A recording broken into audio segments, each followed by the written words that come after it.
Hi folks, this is Good Fly 1 again here. Just going to show you a little how I make my mink boxes that I use with the 110 or 120 conibear. This works well for me for mink. I do alright with the mink. Basic box dimensions are 12 inches. Top and bottom is 12 inches by 7 inches. The sides are 6 inches by 12 inches.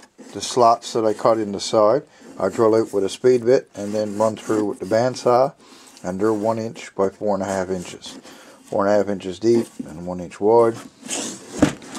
I drill 4 holes in the front part of the box in the opening, 1.5 inches back by 1 3/4 inches, 1 3/4 inches, 1.5 inches, top and bottom.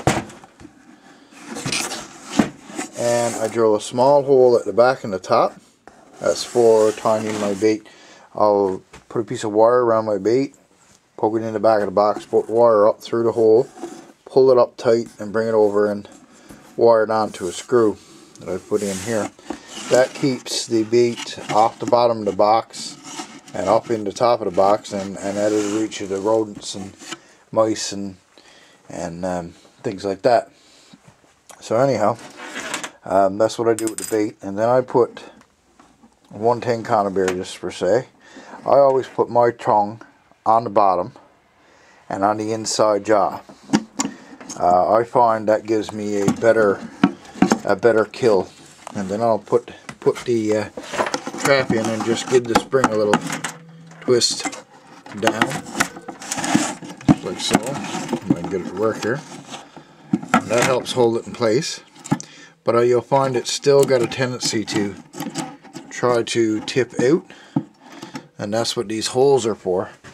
I'll take a couple of small saplings and poke down through these holes between the jaws, like so.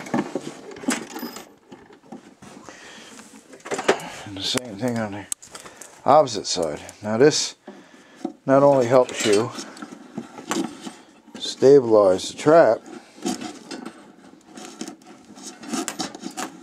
a little hard to do with one hand. It helps you stabilize the trap in the box.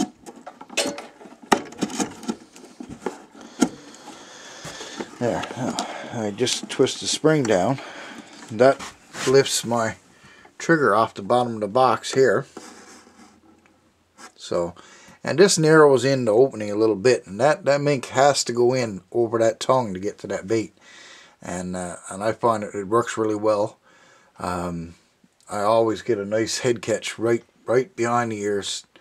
The mink most of the time doesn't move after he's struck. I'll wire my conibear off to a nice tree or something close by, covering all in with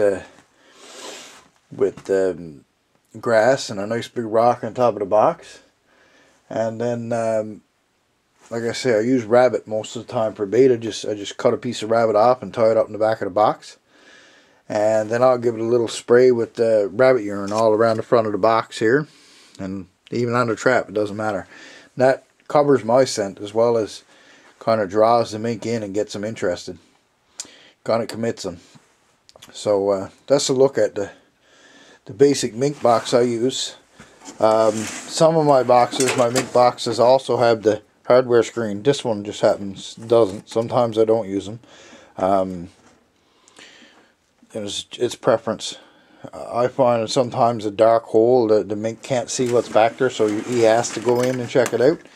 And sometimes the hole in the back with the hardware screen over it kind of gets the scent flowing through, and it helps.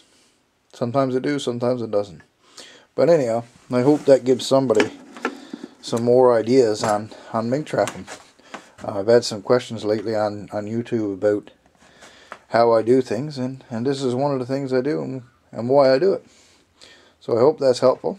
And this is Good Fly 1 out.